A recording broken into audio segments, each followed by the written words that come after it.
Today is all about showing how wine appears to change in the air.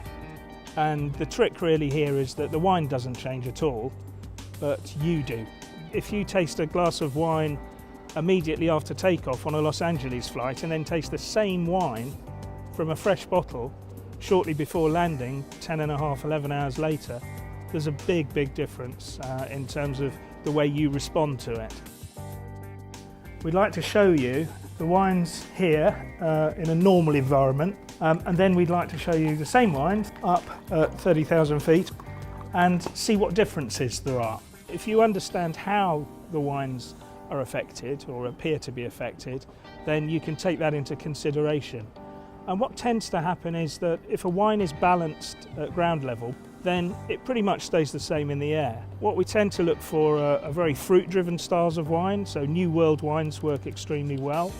It was something we were aware of, but it seems to have taken on a new life, and British Airways has certainly started to own this kind of issue with Cuisine, with the Heston Blumenthal programme recently. Wine fits into this very well indeed, because it's something we've always taken note of by choosing styles of wines that are robust enough to stand up to use on board.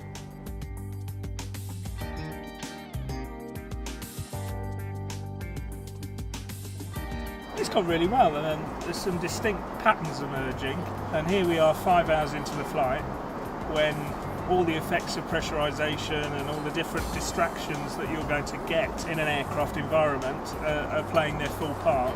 I found myself quite liking, I'm not a Sauvignon Blanc fan, I prefer Chardonnay, and I thought the Sauvignon Blanc fared really well, high altitude, and I thought the Argentinian Malbec was superb, ground level and in the air. The Bordeaux Claret was very tannic, very drying, and at this sort of altitude, because the tannins come forward so much, it seems that it's just going to work a lot better with food, and the cheddar really brought that out. It certainly enables us to talk about this from a position of knowledge. We've actually come up here and done this, and not just done it on our own, we've done it with independent journalists.